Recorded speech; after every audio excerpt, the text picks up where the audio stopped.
El tema del que hablaremos el día de hoy es de la respuesta inmune y los trasplantes. Y para comenzar, debemos conocer cuál es el concepto de injerto y cuáles son los tipos de trasplantes. Un injerto son las células, tejidos u órganos que se toman de un sujeto para colocarlas en otro sujeto. Y un trasplante es el tratamiento para sustituir células, tejidos u órganos que no funcionan por unos sanos. Hay 4 tipos de trasplantes. El primero es el autoinjerto o el injerto autógeno. Este, como su nombre lo menciona, es la transferencia de tejido de un individuo a otra parte del cuerpo de ese mismo individuo. Un ejemplo de esto es la piel en el caso de quemaduras de tercer grado o de vasos sanguíneos sanos cuando las arterias coronarias se encuentran bloqueadas. El segundo es el isoinjerto o injerto singénico. Este se da en individuos que tienen la carga genética idéntica. Un ejemplo de esto son los ratones endogámicos o los gemelos idénticos en el caso de los seres humanos. El tercero es el aloinjerto. Este se da en individuos de la misma especie pero que tienen una carga genética diferente y es el trasplante que más se utiliza en los seres humanos. Y finalmente el genoinjerto. Este se da en individuos entre diferentes especies. Un ejemplo de este es la transferencia del corazón de un babuino a un ser humano. El autoinjerto y el isoinjerto generalmente no producen una respuesta inmune debido a que la carga genética entre el donante y el receptor es idéntica. No obstante, en el caso del aloinjerto y del genoinjerto, se producen moléculas que son reconocidas como extrañas, llamadas aloantígenos y genoantígenos respectivamente, las cuales son combatidas por linfocitos y anticuerpos aloreactivos y genoreactivos respectivamente. Otros conceptos que considero son importantes es el de donante, el cual es el sujeto del cual proviene el injerto, y el receptor, que es el sujeto a quien se le otorga el injerto. Una transfusión es la transferencia de células sanguíneas plasmáticas o de suero de un sujeto a otro. Un trasplante ortópico es aquel en el que el injerto se coloca en la misma posición anatómica de la cual proviene, y un trasplante heterotópico es donde el injerto se coloca en una posición anatómica distinta a la de su origen. El siguiente tema que veremos es la respuesta inmunitaria contra injertos. Una aclaración que quiero hacer es que a partir de aquí hasta el final del video, cada vez que hablemos de injertos nos vamos a referir a aloinjertos exclusivamente. Bueno, el reconocimiento de aloinjertos. Este se da cuando moléculas halógenas del MHC pertenecientes al injerto se presentan a través de una célula presentadora de antígenos a un linfocito T del receptor. Hay 2 vías, la vía directa y la vía indirecta, de las cuales hablaré a continuación. Se dice que el reconocimiento es un primer paso en la mayoría de los rechazos, que también veremos en un futuro, y se da en los ganglios linfáticos que drenan al injerto. Por lo tanto, las células presentadoras de antígenos deben tener la capacidad de migrar hacia ellos. Se cree que el rechazo agudo está mucho más relacionado con la presentación directa y que está mediado por linfocitos T citotóxicos, los cuales destruyen directamente el injerto. Mientras que un rechazo crónico está mediado sobre todo por una presentación indirecta, en la cual la activación de los linfocitos T CD4 propagan un rechazo mediante la inflamación mediada por citocinas y una producción de anticuerpos aloreactivos por medio de células plasmáticas. Bueno, ¿qué sucede en el reconocimiento directo? En este reconocimiento, las moléculas intactas del MHC del injerto son presentadas por una célula propia del injerto a un linfocito T del receptor, sin necesidad de que se use una célula presentadora de antígenos del receptor. ¿Cómo sucede esto si se supone que nuestros linfocitos T únicamente deben ser capaces de reconocer nuestro propio MHC? Bueno, se cree que el TCR ha sufrido una evolución genética, el cual codifica una estructura receptora con afinidad intrínseca hacia moléculas del MHC, independientemente de si son propias o extrañas. Si recordamos en el timo, cuando sucede la selección positiva, solo viven los linfocitos T que tienen una reactividad muy baja hacia el MHC propio. Y en la selección negativa, únicamente mueren los linfocitos T que tienen una alta afinidad a lo propio. No obstante, en el timo no hay moléculas de MHC halógenos. Por lo tanto, podemos saber que ese linfocito a lo mejor no no tiene una reactividad hacia nosotros, pero no podemos saber si es muy afín hacia un MHC halógeno. Y es por eso que se explica esta teoría o este tipo de reconocimiento. Además, se dice que es un reconocimiento fuerte, ya que hay muchos linfocitos T que son capaces de realizar este proceso. Y bueno, este tipo de reconocimiento puede generar linfocitos TCD4 y TSD8, los cuales contribuyen a los mecanismos de rechazo. ¿Qué sucede en el reconocimiento indirecto?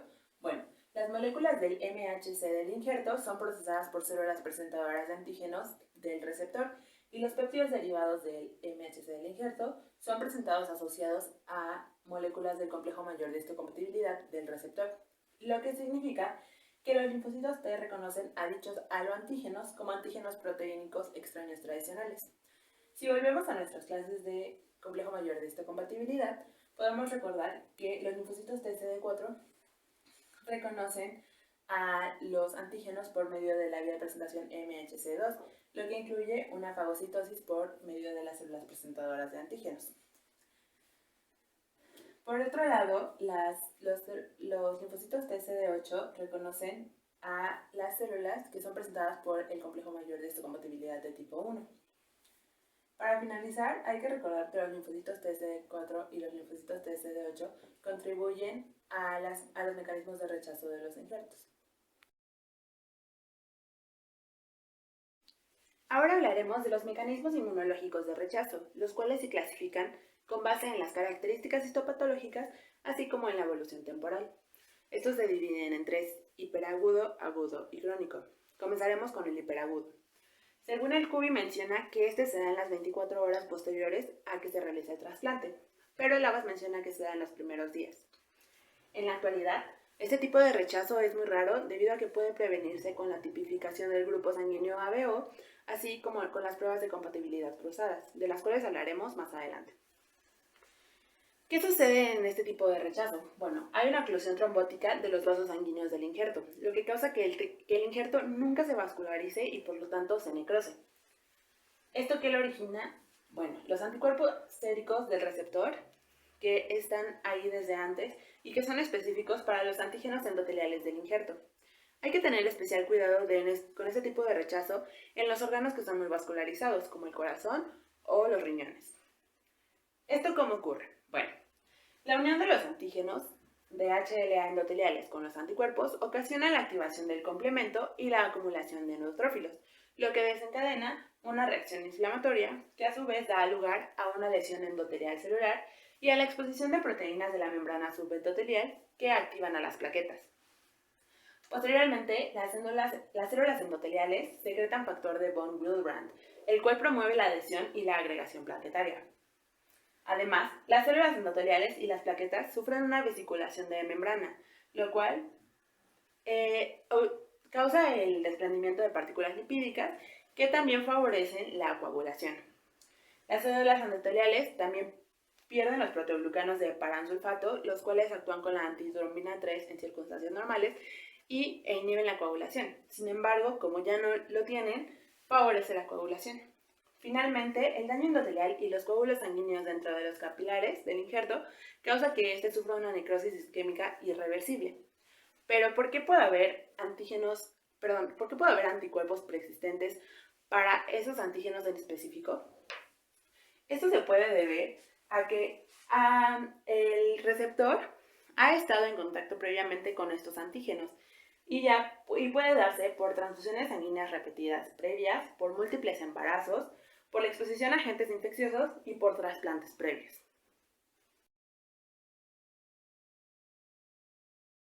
En el caso de rechazo agudo, en el CUBI se menciona que esto sucede 7 a 10 días después de que se hizo el trasplante y en el ABA se menciona que es varios días a pocas semanas después.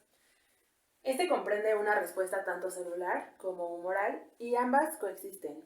Sin embargo, la respuesta celular está controlada por linfocitos TCD4 y CD8, mientras que la humoral está dirigida por los anticuerpos aloreactivos. En este momento solo hablaremos de la respuesta celular debido a que la respuesta humoral es la misma en la que se mencionó en el rechazo hiperagudo. ¿Qué ocurre en este rechazo? En el rechazo agudo hay una lesión del parénquima del injerto y de sus vasos sanguíneos. En el examen histopatológico podemos observar una infiltración masiva de macrófagos y de linfocitos en el sitio de destrucción del tejido, lo que sugiere una activación y proliferación de linfocitos TH. Los linfocitos TH1 secretan citocinas, tales como el interferón gamma, el TNF e interleucina 2, los cuales promueven la proliferación de linfocitos T, la respuesta de TH y la síntesis de inmunoglobulina G por las células plasmáticas. Todo esto contribuye a la activación del complemento. Los linfocitos TH17 secretan interleucina 17, la que activa a los macrófagos y el endotelio, lo que causa un daño inflamatorio del órgano. En el caso específico de los trasplantes renales, los infiltrados de las células afectan a los túbulos, ocasionando tubulitis con necrosis tubular asociada, y a los vasos sanguíneos, ocasionando endotelitis con la necrosis de las paredes vasculares, sobre todo de los capilares y de las arterias pequeñas. El rechazo crónico ocurre meses o años después de que han disminuido los rechazos agudos. Aquí quiero hacer énfasis en un punto en el que la supervivencia de los trasplantes a los 6 años es de un 90%, mientras que a los 10 años disminuye a un 60%. Esto puede deberse a que los fármacos inmunosupresores no siempre pueden ser usados de manera crónica debido a los efectos adversos que tienen, lo que hace más probable que al haber un rechazo crónico se necesite otro trasplante. Este está mediado por una respuesta humoral, que son los anticuerpos alorreactivos, y por células, que son los linfocitos T. Esos métodos ya se explicaron en la respuesta hiperaguda y en la respuesta aguda. Este rechazo también puede estar precedido o no por rechazos agudos que han sido diagnosticados clínicamente y se caracteriza por cambios anatomopatológicos que dependen de cada órgano. En el caso del corazón podemos encontrar oclusión vascular, fibrosis intersticial, insuficiencia congestiva y arritmias. En los pulmones podemos encontrar vías respiratorias engrosadas que se llama bronquiolitis obliterante. En los riñones también hay oclusión vascular y fibrosis intersticial y pérdida de la función glomerular y tubular e insuficiencia renal. Y en el hígado podemos encontrar que los conductos biliares se encuentran fibróticos y ya no son funcionales. La enfermedad de injerto contra huésped ocurre cuando linfocitos T inmunocompetentes son transmitidos a un receptor inmunosuprimido por medio de un injerto y al reconocerlo como extraño lo atacan. Lo que ocurre es que los linfocitos TH del donador, en respuesta a complejos MHC péptidos del receptor que son presentados en células presentadoras de antígenos, producen citocinas las cuales activan diferentes células como las NK, los linfocitos TCD8 o citotóxicos y macrófagos, los cuales ocasionan un daño al receptor. Una de las citocinas más importantes que también produce es TNF, el cual puede causar un daño citolítico directo a las células del receptor.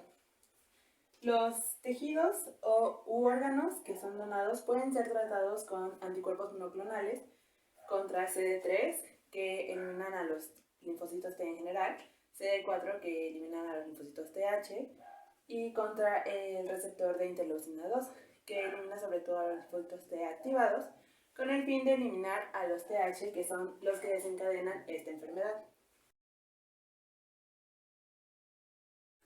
Ahora hablaremos de la prevención del rechazo de injertos, que se divide en dos: las pruebas de histocompatibilidad y los tratamientos inmunosupresores.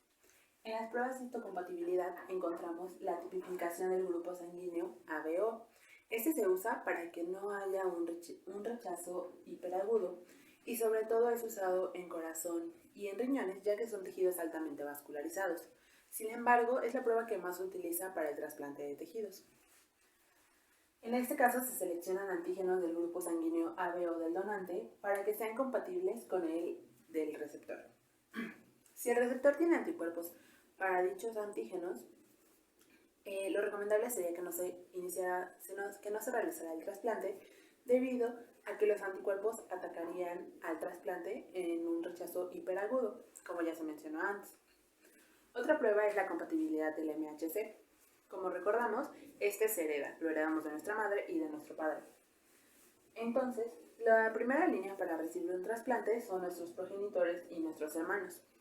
Nosotros como hijos es más difícil que podamos ser donadores de un órgano hacia nuestros padres, debido a que somos una mezcla de ambos. Por lo tanto, cuando nosotros queremos donarles algo a ellos, reconocen al otro MHC, o sea, al paterno o al materno, dependiendo del caso, como extraño, y esto hace que pues no se reciba de la manera adecuada.